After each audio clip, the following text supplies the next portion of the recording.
Breaking prison rules in Ohio does not just get you disciplinary action. It can keep you locked up for years beyond your original sentence. And most people walking into a Columbus prison have no idea this secret exists until it is too late to do anything about it. The Reagan Tokes law, passed in 2019, named after an Ohio State University student who was murdered by a man released from prison early. The law gives Ohio corrections officials the power to extend your prison time if you break the rules while you are inside. Not the judge, not the jury, the people running the prison. Here's how it works. If you are sentenced to 4 years for felonious assault, you are not actually sentenced to 4 years. You are sentenced to 4 to 6 years. The minimum is 4. The maximum is 6. That extra 2 years is not automatic. It is conditional. You get out at 4 years if you follow the rules. You stay in for 6 if you do not. And here is the secret inmates learn the hard way. What counts as breaking the rules is not what you think. Fighting. Rule violation. Possessing contraband. Rule violation. Theft. Rule violation. But so is refusing a work assignment. So is being late to count. So is talking back to a guard. So is having too many personal items in your cell. The list of things that can add months or years to your sentence is longer than most inmates realize when they walk through the door. And once you are found guilty of breaking a rule, the time gets added automatically. There is no second trial, no appeal to a judge. The prison administration decides, and their decision is final. Before we dive in, drop a comment and let us know where you're watching from. We'd love to hear from you. If you enjoy true crime stories like this, be sure to like the video, subscribe, turn on the notification bell, and share it with someone who'd love it too. Now let's continue. Since the Reagan Tokes law went into effect in 2019, more than 14,500 people have been sentenced under it in Ohio. That is 14,500 people who walked into prison thinking they knew when they would get out, only to discover that their release date was not actually set in stone. Nearly 90% of those people are in men's prisons, and black men, who make up about 45% of Ohio's total prison population, represent nearly 60% of the people who have been held beyond their minimum terms. The law was supposed to be about public safety. It was supposed to give corrections officials the ability to keep dangerous people locked up longer if they could not behave while incarcerated. But what it actually did was give the prison system the power to extend sentences for infractions that have nothing to do with violence or danger. Missing a program, being caught with extra food from the cafeteria, arguing with a cellmate. All of these can add time. And here is the part that makes it a secret. Nobody tells you this when you are sentenced. The judge explains your minimum and maximum terms. But most judges do not explain that the maximum is not theoretical, that it is sitting there, waiting, ready to be triggered the moment you step out of line inside. Inmates find out about the Reagan Tokes law in one of two ways. They hear about it from other inmates who have already been burned by it, or they get a notice in the mail telling them their release date has been pushed back because they broke a rule they did not even know could cost them their freedom. Lamont Clark Jr. learned about the Reagan Tokes law the hard way. He was incarcerated at Lebanon Correctional Institution, one of Ohio's most violent prisons. In 2023, a riot broke out. Clark says he was not involved, but prison officials accused him of participating. They found him guilty of the rule violation, and they added a full year to his sentence. Clark was released in January 2025, 1 year later than he was supposed to get out. When asked about the law, he said it was frustrating. He said people get discouraged. When they find out they are not getting out, that is when they get a ticket. People just give up. What is the point? That is the psychology the Reagan Tokes law creates. If you know that one mistake can cost you months or years, and you have already made that mistake, what is the incentive to keep following the rules? If you are already being held past your minimum, why not break more rules? The punishment is the same either way, and the prison administration knows this. They know the law creates a no-win situation for inmates, but the law stays in place because it serves a purpose. It keeps the prison population high, it keeps beds full, and it keeps people who might otherwise be released on the streets locked up longer, which means more funding, more staff justification, more control. The secret is not just that you can be held longer. The secret is that the system is designed to make sure you are held longer. Because if the goal was rehabilitation, the law would reward good behavior with early release. Instead, it punishes bad behavior with extended incarceration. And the definition of bad behavior is so broad that almost everyone will violate it at some point. So when you walk into a Columbus prison or any Ohio prison, the first secret you need to know is this. Your release date is not real. It is a target. And the people running the prison have every incentive to make sure you miss it. The first week passed in careful observation. The man learned that survival wasn't about strength. It was about awareness, about reading situations before they escalated, about understanding that every interaction carried weight. That morning he walked to breakfast behind his cellmate, never beside him, always a step back. His cellmate had explained this on day 2. You don't walk next to me unless I tell you to. People will think we're partners. They'll think what you do reflects on me. Right now you don't know nothing, and you are nobody. That's safer for both of us. Until you figure out how things work, you stay in my shadow, but not too close. The cafeteria line moved slow. Trays clattered. Steam rose from metal pans of scrambled eggs that looked like yellow rubber. Oatmeal thick as paste. White bread. Orange slices from a can. The man took what was given. Found an empty spot at a table near the wall. 3 other white guys sat there. They didn't greet him. Didn't acknowledge him. Just ate in silence. He learned this was normal. You didn't make friends at breakfast. You didn't make small talk. You ate. You left. You saved your social energy for the yard where alliances actually mattered. After breakfast came work call. The man had been assigned to the laundry, a concrete building that smelled like bleach and hot lint, industrial washers the size of cars, dryers that roared like engines. The heat inside reached over 100 degrees, even with fans running. 12 men worked there, separated by job. 3 on washers, 3 on dryers, 3 folding, 3 sorting. The supervisor was a corrections officer named Pacheco. 50s, gray mustache. He sat in a glass office with a fan pointed at his face. Looked up occasionally. Mostly played games on his phone. The real supervisor was an inmate named Curtis. Tall, lean, bald head shining with sweat. Serving 25 years for armed robbery. Been at Phoenix for 6. He ran the laundry like a business. Efficient. Quiet. No drama. He walked over to the man on that first morning and explained the system. We do the prison laundry Monday through Thursday. Guards' uniforms. Kitchen whites. Towels. Sheets. Everything official. Friday we do personal laundry. That's our side business. Guys pay in stamps. Commissary items. Favors. You wash their state blues. Their personal clothes. Whatever they need. You're new, so you start on sorting. Keep your head down. Do your job. Don't steal nothing. Don't damage nothing. If something goes missing, it comes out of all of us. You understand? The man nodded. Curtis studied him for a moment, then added one more thing. If you see something that don't look right, you didn't see it. Packages get moved through here sometimes. Not your concern. Not your problem. Just do the laundry. The man understood immediately. The laundry was a pipeline. Contraband moved through in garbage bags labeled for disposal. Drugs wrapped in plastic hidden in sheets. Cell phones tucked into pockets of uniforms headed back to the units. Money taped inside folded towels. The system worked because Curtis kept it organized. Because Officer Pacheco stayed in his office. Because everyone involved knew that disrupting the pipeline would bring consequences from multiple directions. The man kept his head down. Sorted clothes. Loaded washers. Watched everything.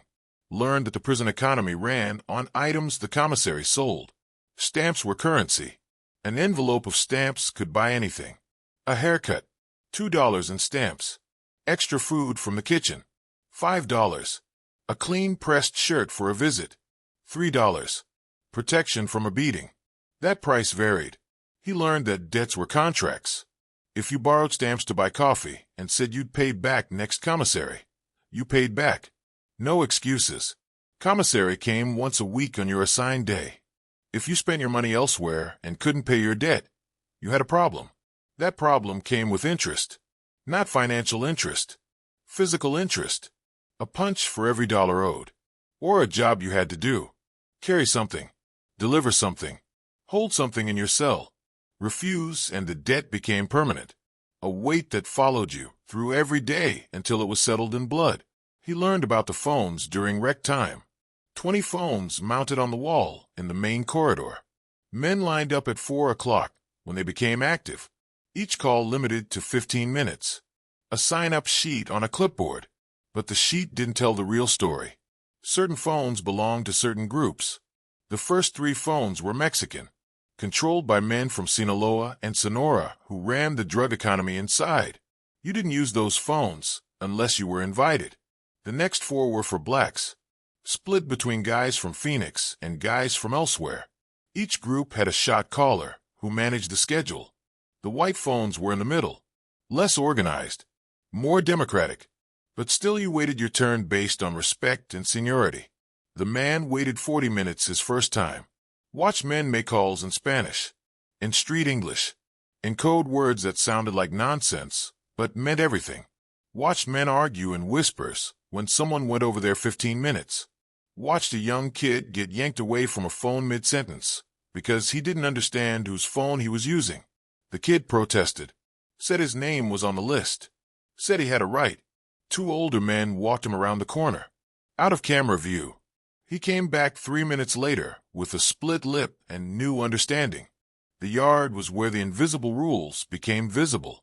A concrete rectangle surrounded by high fences, basketball court on one end, weight pile on the other, picnic tables in between, men clustered by race and origin, Phoenix natives separate from California transplants, Southsiders distinct from border brothers, Anglos divided by state and crime type. The man sat alone his first few times, on the ground against a wall, watching, taking mental notes. He saw that the weight pile operated on a schedule. Mexicans lifted from 2 to 3, blacks from 3 to 4, whites from 4 to 5. No signs, no announcements, just tradition enforced by presence. He saw that certain picnic tables were offices, places where shot callers held court, settled disputes, made decisions, collected debts. You didn't approach those tables unless summoned. He saw the native guys stayed together near the basketball court. Small group, tight. They played cards and rarely mixed with others. Left alone mostly. Respected for their unity. He saw the sex offenders stayed inside during rec. They had their own unit, their own schedule. Coming to the main yard was suicide. Everyone knew who they were. The prison administration knew too. Kept them separated. But mistakes happened. And when they did, blood followed fast.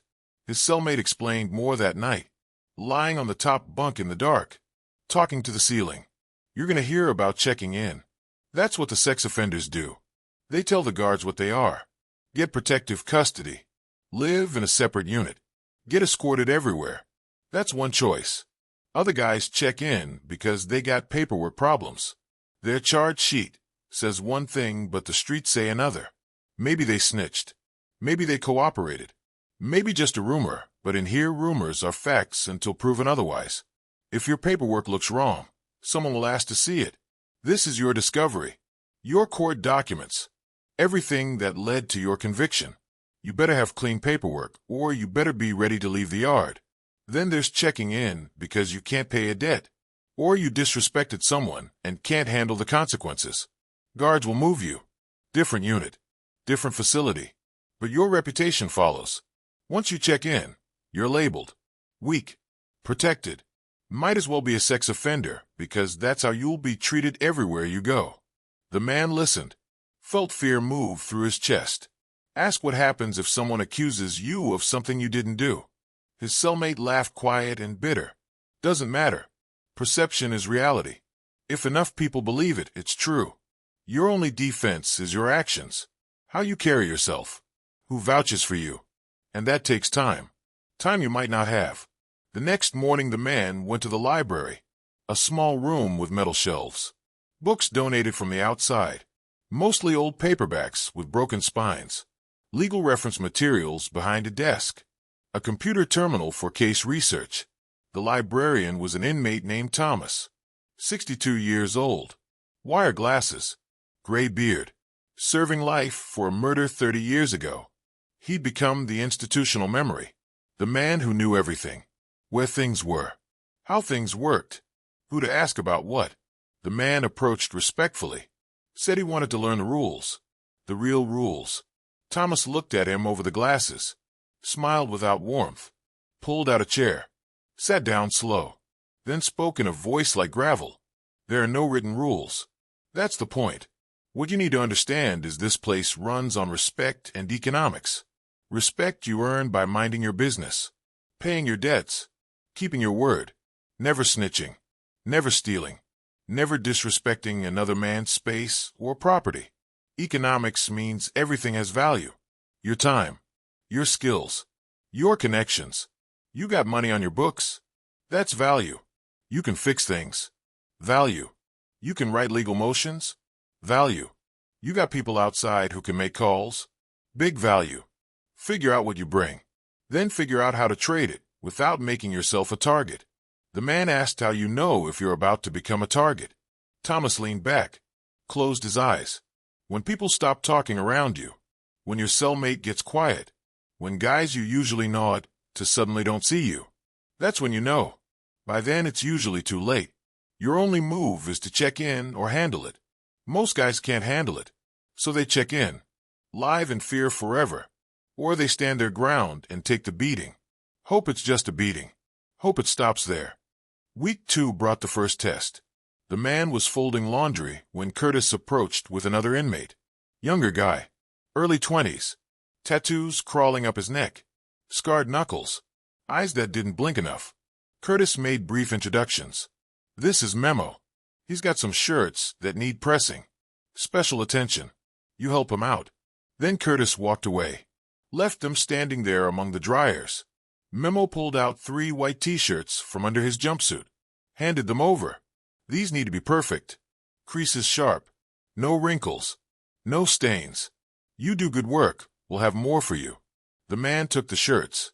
Felt the weight of them. Too heavy. Something sewn into the fabric. Maybe the collars. Maybe the hems. He didn't look close. Didn't ask. Just nodded. Memo smiled. Didn't reach his eyes. Good man. Keep it that way. The man pressed the shirts slow and careful. Used extra starch. Made the creases sharp as blades. Folded them precise. Placed them in a clean garbage bag. When Memo returned an hour later, he inspected each one, held them up to the light, ran his fingers along the seams. Finally nodded approval. You got attention to detail. I like that. Curtis said you're smart. Said you keep your mouth closed. That true? The man said yes. Said he just wanted to do his time quiet. Get out. Go home. Memo laughed. Everybody wants that. But time ain't never quiet. Things happen. You react or you disappear. Right now you're useful. Stay useful and you stay safe. Understand? The man understood. He'd just been recruited. Not asked. Not offered a choice. Simply informed that he now worked for whoever Memo worked for. That the laundry job wasn't just a job anymore. It was a position in the pipeline. Turn it down, and he'd have a different problem. Accept it, and he'd have protection. But also obligation. And obligations in prison came with expectations that never ended. That night his cellmate didn't speak to him. Didn't acknowledge him. Just laid on his bunk reading a Louis L'Amour Western. The silence felt heavy. Deliberate. Finally the man asked if something was wrong. His cellmate closed the book. Stared at the ceiling. You got noticed today. People saw Memo talking to you. Now they're wondering what you're doing for him. What that makes you. I can't be your guide anymore. You're walking a path now, and I can't be seen walking with you. Not because I judge it, but because I got my own situation. My own people. They see me tied to you. They'll think I'm tied to his people. That causes problems I don't need. So from now on, we're just cellmates. We keep the cell clean. We don't bother each other. But we ain't friends. We ain't associates. We just exist in the same space. You do your thing. I do mine. The man felt ice in his stomach. Asked what he was supposed to do. His cellmate turned to face the wall. You already did it. Now you live with it. The next day, men looked at him different. Some nodded. Small acknowledgement.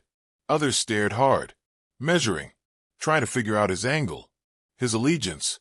One older white guy approached during rec time.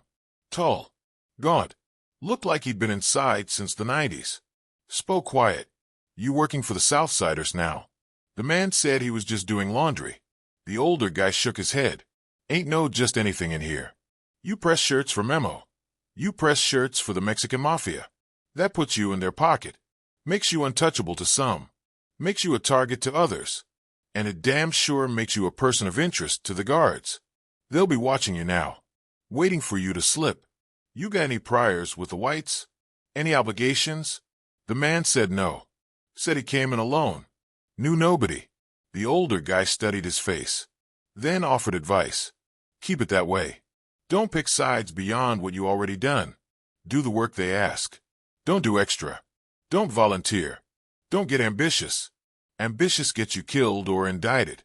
And if the guards come asking questions, you don't know nothing. You just work laundry. Press shirts. Go back to your cell. That's your story. Stick to it." The guards came asking questions 3 days later. The man was sorting colors when 2 officers appeared. One he recognized. Officer Pacheco from the glass office. The other was new. Younger. Clean uniform. Name tag said Morrison. They pulled him aside. Walked him to a storage closet. Closed the door. Morrison did the talking. "We've been watching the laundry. No, it's a transfer point. No, Curtis runs things. No, Memo picks up packages. We also know you're new. First offense. White-collar guy. Don't belong in this world. So we're giving you a chance. Tell us what you've seen. What you've moved. Who's involved. Help us shut this down, and we'll help you. Better job assignment. Better unit. Maybe even a recommendation for early release." The man felt sweat on his neck. Felt the walls closing. He looked at Pacheco. The older officer's face showed nothing. Just watched. Waiting. The man chose his words careful. Said he just pressed laundry. Didn't see nothing. Didn't know nothing. Just did what he was told. Morrison stepped closer. Voice harder now. "You think we're stupid? You think we don't know what happens in there? We got cameras. We got informants. We know Memo's moving product through your hands. You're part of it whether you want to be or not. Only question is whether you're smart enough to save yourself." The man stayed quiet. Looked at the floor.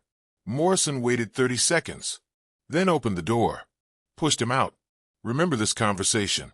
Remember we gave you a chance. When it all falls apart, don't come crying to us." The man walked back to the sorting table. Hands shaking. Curtis watched from across the room. Didn't say anything. Didn't need to. Later, during the shift change, Curtis pulled him aside. Brief. Quiet. "They tried to flip you. Expected. You said nothing. Also expected. But now they'll watch you harder. Try different tactics. Maybe they'll threaten you. Maybe they'll offer you things. Maybe they'll make your life difficult. Transfers. Write-ups. Cell searches. All designed to pressure you. You stay solid. You'll be all right. You crack. You won't make it a week. And I don't mean you'll go to the hole. I mean you won't make it." The man asked what he should do. Curtis almost smiled. "Nothing. You do nothing. Just keep pressing shirts. The fact they approached you in private means they got nothing solid. Just fishing.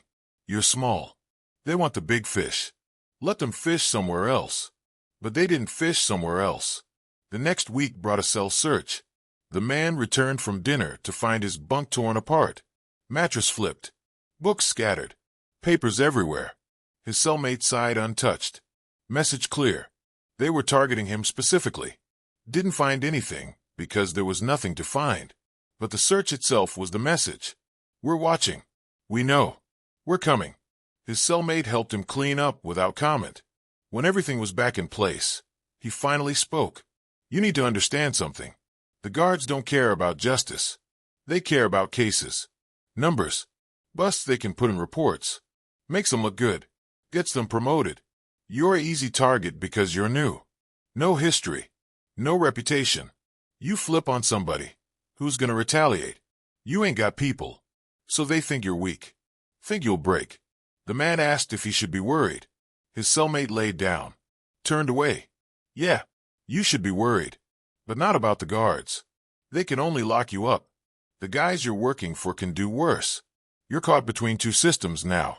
Both want something from you. Neither cares if you survive. The weight of it pressed down. The man couldn't sleep that night. Laid in the dark running scenarios. If he cooperated with the guards, the Southsiders would know. Informants were everywhere. In the laundry. In the units. On the yard. Information traveled faster than lightning. He'd be labeled. Marked. Would have to check in immediately, or get hurt. Maybe killed. But if he stayed solid with the Southsiders, he was tied to them forever. More jobs. More risk. Eventually something would go wrong. A bust. A fight. A policy change. And he'd be caught holding evidence. Looking at more time. Federal charges on top of his sentence. Unless he gave them someone bigger. Became the informant he swore he'd never be. There was no good choice. No safe path. Just degrees of danger. Morning came gray through the barred window. The man rose tired. Went through motions. Breakfast. Work call. The laundry felt different now. Every movement watched. Every conversation measured. Curtis kept distance. Memo didn't come by. Even the other workers seemed cautious around him, like he carried disease. During lunch, the man sat alone. Ate without tasting. A shadow fell across his tray. He looked up. 3 men standing there. 2 white. 1 Hispanic. The white guy in front had a shaved head. Swastika tattooed behind his ear. Spoke flat and cold. We need to talk. You're pressing shirts for the wrong people. Creating an imbalance. The woods don't work for the Mexicans. Not here. Not anywhere. You need to choose. Either you stop taking their work, or you start taking ours. Either way, you need to declare what you are, who you stand with. You got 24 hours. The man's throat went dry. Started to explain he didn't choose any of this. The bald man cut him off. Don't care how you got there. Care how you get out. 24 hours. Then we decide for you. They walked away. Left him sitting there. Heart pounding. The test had arrived. Not from guards. Not from the Southsiders. From the white inmates who saw his labor as political. As alliance. As choosing sides in a war he didn't know existed until now. He couldn't press shirts for both groups. They'd know. Would see it as playing both sides. Disloyalty to everyone. He couldn't refuse both groups. Would lose all protection. Become a target from every angle. He couldn't check in. Wouldn't survive labeled as weak. Wouldn't survive protective custody. The prison would eat him alive, no matter where they put him. The only option was to pick a side. Commit fully. Accept the consequences. But which side? The Southsiders who recruited him first? The Woods who demanded loyalty based on race? Either choice made enemies. Either choice locked him into a position that could end in violence or more charges. He thought about his lawyer's words. Federal prison. Cleaner. Safer. More structured. The lawyer had no idea. This place ran on structures the courts never saw. Rules that predated law. Systems of control that made the official rules irrelevant. And he was caught in the machinery, with no way to stop the gears from turning. The man didn't go to the yard that afternoon.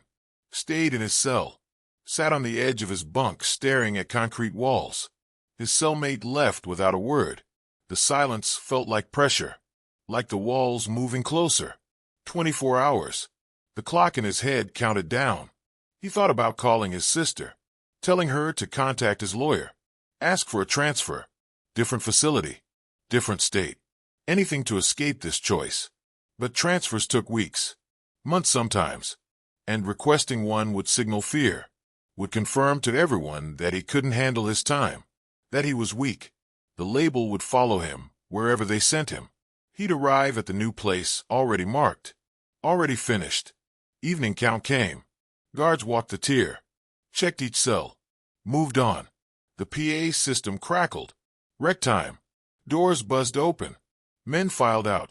The man stayed on his bunk. Didn't move. His cellmate returned 2 hours later. Looked at him still sitting there. Shook his head. You can't hide from this. Hiding makes it worse. Makes them think you're scared. Scared men get hurt faster. You need to be visible. Need to show you're thinking, but not running. The man asked how you show that. His cellmate pulled off his boots.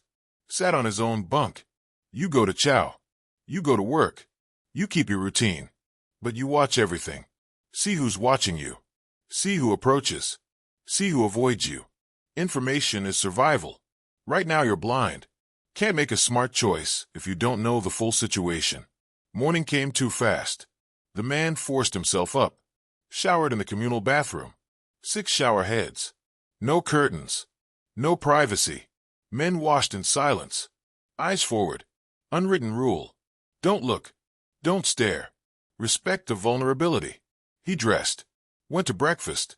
The cafeteria felt electric. Tension he could taste. Men at different tables watching him. Not obvious. Just awareness. He got his tray. Found a seat alone. Ate mechanically. A shadow appeared. He looked up. Hispanic guy. Older. Maybe 50. Gray in his hair. Sat down across from him. Didn't ask permission. Spoke quiet in accented English. My name is Reuben. I've been here 14 years. Seen a lot of young men come through. Seen them make choices. Smart ones. Stupid ones.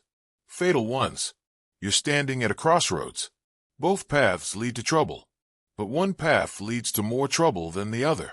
You understand what I'm saying? The man said he understood nothing. Didn't ask for any of this. Just wanted to do his time and leave. Reuben smiled sad. Nobody asks for it. But the prison doesn't care what you want. It has its own needs. Its own balance. Right now you're a disruption to that balance. The Southsiders brought you in because you're useful. The Woods are pushing back because they see it as territorial. Both sides are using you to test boundaries. You're not a person to them. You're a chess piece. The man asked what he should do. Reuben leaned back. Looked around casual. Making sure no one was close enough to hear. I can't tell you what to do. That's your choice alone. But I can tell you what happens with each choice. You side with the Southsiders. You get their protection. Strong protection. But you become theirs. Forever. They'll ask for more work. More risk. Eventually they'll ask you to move something serious. Drugs. Weapons. Phones. You say no, you're a problem. You say yes, you're looking at new charges when you get caught. And you will get caught. The guards are already watching you. Reuben continued. You side with the Woods, different protection. Smaller network, but loyal. They'll expect you to stand with them in conflicts. Fight when they fight. Attack who they attack. Some of those guys are Aryan Brotherhood. Not all.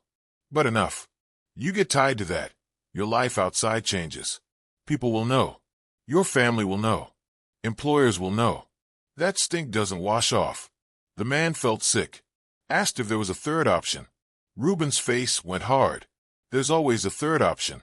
You refuse both. Stand alone. Neutral. It's possible. I've seen it work. But it requires something most men don't have. You have to be valuable enough that both sides want you available. And you have to be strong enough that neither side can push you around. You a fighter? The man shook his head. Reuben nodded. Then neutral is suicide.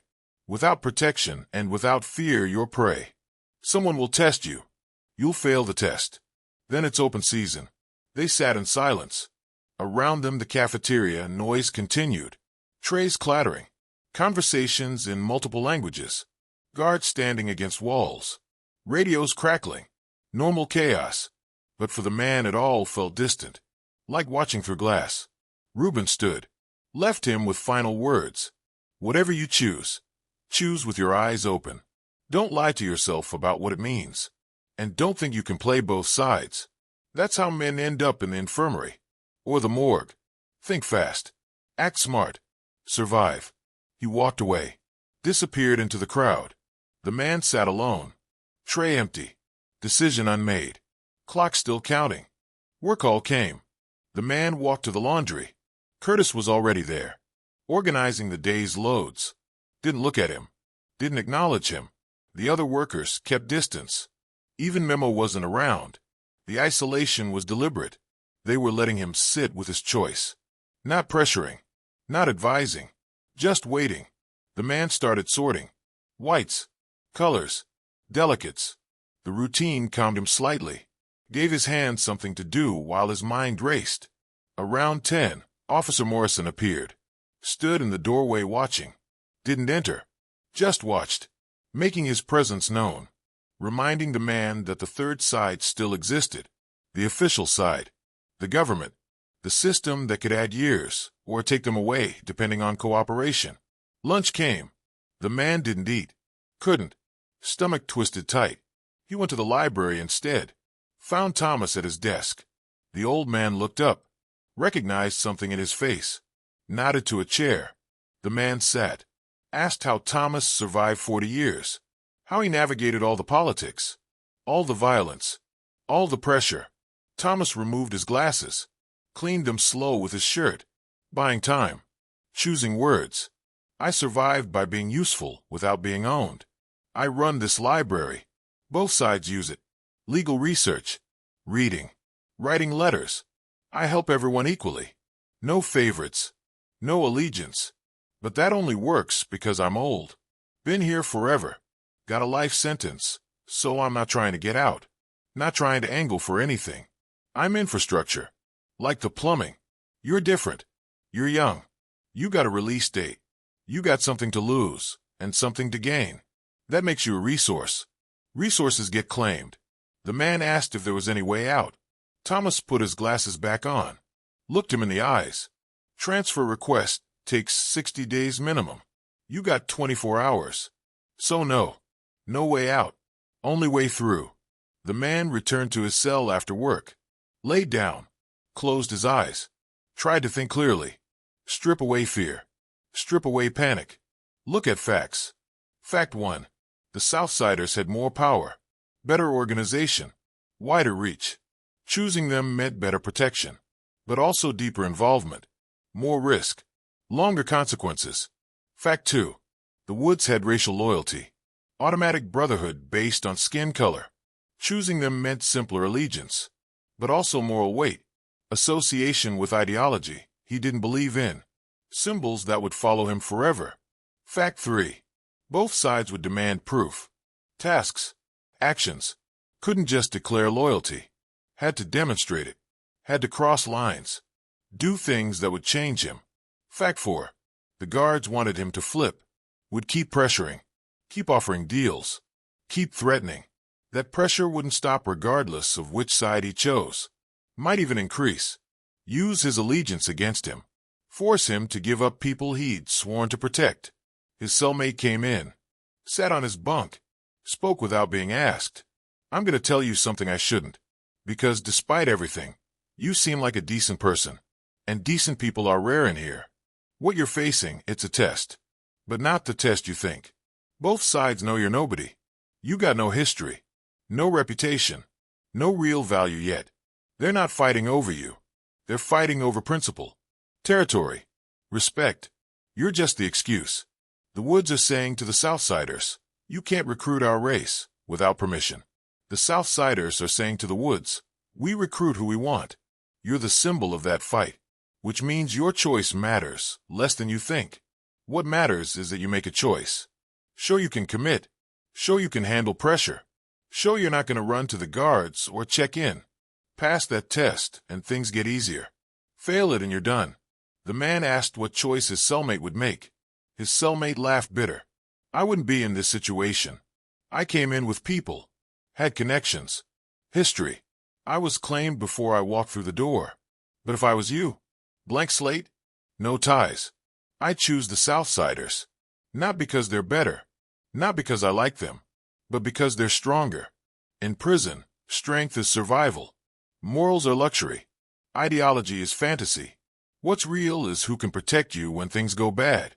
And things always go bad. The man sat up. Asked if that meant selling his soul. His cellmate met his eyes.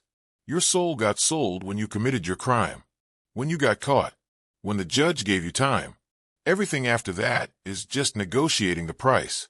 You can pretend you're still the person you were outside. But that person doesn't exist here. Can't exist here. This place requires a different version of you. Harder. Colder. More practical. You build that version or you break. Most men break. Night fell. The man lay awake. Listen to sounds of the prison. Metal doors. Distant voices. Footsteps on concrete. Somewhere a man cried. Somewhere else men laughed. The same building. The same night. Different realities, depending on where you stood. What you'd chosen. Who you'd become. He thought about his sister. His parents. His life before. College degree. Office job. Apartment with a view. Girlfriend. Plans. Future. All of it gone. Traded for greed. For shortcuts. For money that seemed important until it wasn't. And now this. Choosing between violent criminals. Choosing which group of inmates to align with. Choosing what kind of criminal he'd become. Because his cellmate was right. The person he was before couldn't survive here. Had to evolve. Had to adapt. Had to make choices that person would have called unthinkable. Morning arrived. 20th hour. 4 hours left. The man got up. Went through his routine. Shower. Breakfast. Work. But inside his mind was settled. He'd made his choice. Not the one he wanted. Not the one he hoped for. But the one that gave him the best chance to survive. To complete his sentence. To eventually go home. He found Curtis in the laundry. Spoke quiet. I need to talk to Memo. Curtis studied him. Nodded once. He'll find you. The man went back to work. Sorted laundry. Pressed shirts. Waited. By lunch, Memo appeared. Pulled him aside. You made a decision. The man nodded. Said he was in. Whatever they needed. He'd do it. Keep doing it. Memo smiled. First genuine smile he'd shown. Good choice. Smart choice. Welcome to the family. But understand something. Family is forever. You can't leave. You can't quit. You're in until we say you're out. That might be when you walk out those gates. Might be never. But it's not your call anymore. You good with that? The man swallowed hard. Said yes. Memo gripped his shoulder. Then we're good. From now on, you're protected. But you're also obligated. Remember that. The protection came immediately. That afternoon on the yard, men who'd watched him with suspicion now nodded. Small gestures. Acknowledgement. He wasn't invisible anymore. Wasn't prey. He belonged to someone. That belonging created space around him. Invisible but real. The woods noticed. The bald man with the swastika tattoo stared from across the basketball court. Didn't approach. Didn't threaten. Just stared. Message received. The man had chosen. Had picked a side. Had made enemies by making allies. But at least now he knew where he stood. Knew who would defend him. Knew who would hurt him if given the chance. Clarity had a price, but it also had value. The work changed too.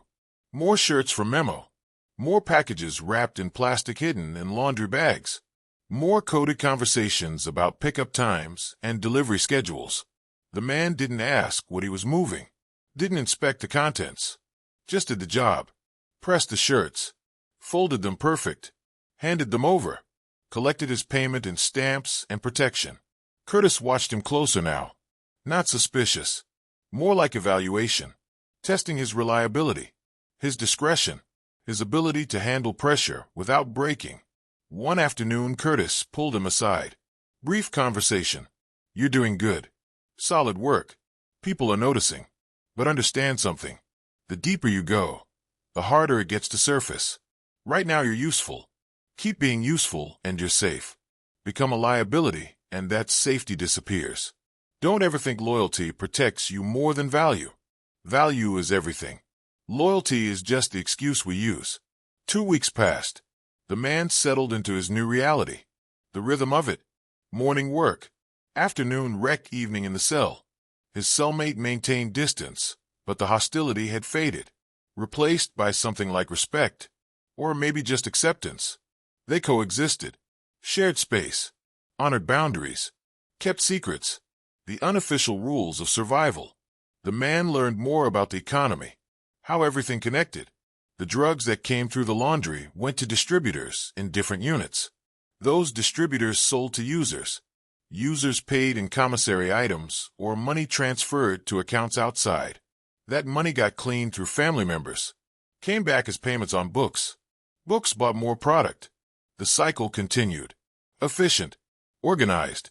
Invisible to anyone not looking close. and the guards who did look close got paid to look away. Not all guards, but enough. Officer Pacheco collected his cut every Friday. Envelope of cash passed during a fake cell search. He'd go through the motions. Flip mattresses. Check vents. Find nothing. Leave. The system worked because everyone involved wanted it to work. The inmates made money. The guards made money. The violence stayed low because everyone was making money. Disruption only came from outside, from new administrators, from federal investigations, from inmates stupid enough to break the unwritten rules. The man saw the breaking of rules, saw the consequences. A young kid, 21, first time inside, borrowed stamps from a dealer to buy coffee and snacks, promised to pay back after commissary. Commissary came.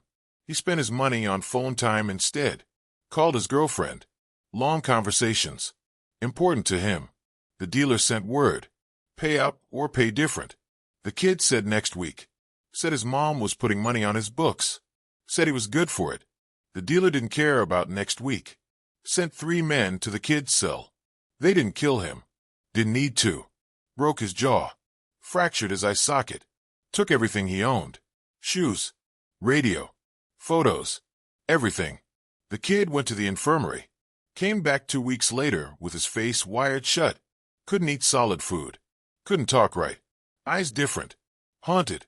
He checked in the next day. Requested protective custody. Got transferred to a different unit. The dealer sold his bunk space to another inmate. Kept his commissary items. The debt was settled. The system continued. The man watched this happen. Understood the lesson. Debts weren't suggestions. Violence wasn't personal. Just business. Just mathematics. You owed. You paid. Simple equation. But the man also saw kindness. Saw humanity surviving in small moments. Saw men teaching other men to read. Saw inmates sharing food when someone's commissary got delayed. Saw groups gathering for Bible study and Islamic prayer and Native American ceremonies. Saw art created from nothing. Drawings on paper bags. Sculptures from soap. Poetry written on scraps. Beauty growing in concrete. Hope persisting against logic. These men were criminals. Had done terrible things. Would do terrible things again if circumstances aligned. But they were also brothers and fathers and sons. Were also humans trying to survive years stolen from their lives. The contradiction confused him at first. How could the same man who broke a kid's jaw also comfort another inmate crying over his mother's death? How could violence and compassion coexist in the same person? His cellmate explained it one night. You're thinking like an outsider. Like people are one thing. Good or bad. Evil or righteous. But people are just people. We contain multitudes. And here, you do what survival requires. That might mean hurting someone who threatens the order. Might mean helping someone who needs it. Depends on the situation. Depends on the rules. Depends on what maintains the balance. You hurt someone to prevent chaos. You help someone to build community. Both actions serve the same purpose. Keeping this place livable. Without that balance, this whole building would burn. The man understood more each day. Understood that prison wasn't about punishment. Not really. It was about warehousing. Removing problems from society and stacking them in concrete boxes. Giving them minimal resources and expecting them to self-organize. And they did organize. Created governments without elections. Economies without currency. Justice systems without courts. Everything society had but compressed. Distilled. More honest in its brutality. Outside, people pretended violence was rare. Pretended power came from merit. Pretended the rules applied equally. Inside, nobody pretended. Power came from strength and connection. Rules applied based on who you were and who backed you. Violence was common. Expected. Managed rather than prevented. It was society with the mask removed. And once you saw it, you couldn't unsee it. Couldn't pretend the outside world was fundamentally different. Just had better PR. Month 2 brought new challenges. A guard got transferred. Young guy named Williams who'd been friendly. Talked to inmates like humans. Didn't write people up for minor infractions. He got replaced by an older guard named Tokes. Ex-military. Hard face. Harder rules. He started doing cell searches daily, random selections, tearing everything apart, looking for contraband, finding it sometimes. When he found it, he didn't just confiscate. He wrote reports, added charges, extended sentences. The pipeline slowed. Memo and Curtis had meetings, quiet conversations in corners, trying to figure out if Stokes was legit or just performing, if he wanted a bigger payoff or actually believed in the job. After 2 weeks, they had their answer. Stokes was true believer. Couldn't be bought. Couldn't be intimidated. Just believed the rules mattered. Believed inmates were criminals who deserved no mercy. That made him dangerous. Unpredictable. The system adapted. Moved operations to different shifts, different routes, used different people. The man's role decreased. Fewer shirts to press. Fewer packages to handle. He felt relief mixed with anxiety. Relief because less work meant less risk. Anxiety because less work meant less value. And Curtis had been clear. Value was everything. Then came the riot. Not in Phoenix. Different prison. Federal facility in Texas. Inmates overtook a unit. Took guards hostage. Demanded better conditions. Better food. Better health care. Better treatment. The standoff lasted 6 hours. Ended with tactical teams. Tear gas. Rubber bullets. 3 inmates dead. Dozen injured. 50 transferred to maximum security. The news spread through Phoenix within hours. Men gathered in clusters. Talking. Debating. Some supported the riot. Said it was necessary. Said administration only responded to force. Others called it stupid. Said it just made things worse for everyone. Brought more restrictions. More surveillance. More guards like Stokes. The man listened. Didn't comment. But he felt something shift. Felt the temperature rise. Felt tension building. Like pressure in a pipe with no release valve. His cellmate felt it too. Spoke that night in the dark. Something's coming. Don't know what. Don't know when. But you feel it. Everyone feels it. Too many new policies. Too many restrictions. Too many men getting maxed out on their sentences instead of getting early release. Too many guards who see us as animals instead of people. Eventually something breaks. When it does, you need to know where you stand. Who you're with. Who's got your back. Because in chaos, the rules disappear. Only thing that matters is loyalty. Your people protect you, or you're on your own. Make sure you know who your people are before the lights go out. The man thought about that. Who were his people? The Southsiders had accepted him, given him protection, given him work. But did that make them his people? Would they actually defend him in real crisis? Or was he just a tool? Useful now. Disposable later. He didn't know. Couldn't know. That uncertainty kept him awake, staring at springs of the bunk above, listening to his cellmate breathe, wondering how many other men lay awake right now, wondering the same things, calculating odds, planning moves, trying to survive one more day in a place designed to break them. The concrete walls held more than bodies, held fear, held rage, held desperation compressed so tight it had to explode eventually. The question wasn't if, just when, and whether he'd survive what came after. 3 months into his sentence, the man had changed. Could see it when he caught his reflection in polished metal. Eyes different, harder, face thinner, jaw set tight. He moved different too. More aware, more careful. Every conversation calculated, every gesture measured. The person he was before had become a memory. Distant, almost fictional. That person believed in fairness, believed good behavior mattered, believed the system worked. This new person knew better. Knew fairness was illusion. Knew behavior only mattered if witnessed by the right people. Knew the system didn't work, just existed, and you either learned to work within it or got crushed by it. He'd learned, was still learning. Every day brought new lessons. Some subtle, some brutal, all necessary. He wondered if he'd ever unlearn them. If the person he'd become in here could transform back when he got out, or if these changes were permanent. If prison carved itself into your DNA, made you something different, something that could never fully return to the world outside. His cellmate said yes. Said once you see the truth of things, can't pretend anymore. Said the man who walks out would look like the man who walked in. But inside, everything would be different. And people would sense it, would feel something wrong, something cold, something survived, and they'd treat him accordingly. Never quite trust him, never quite accept him, because he'd been to a place they couldn't understand, had lived by rules they couldn't fathom, had become someone they couldn't recognize, even though his face stayed the same. The question remained, was survival worth the cost? Was making it through worth becoming someone else?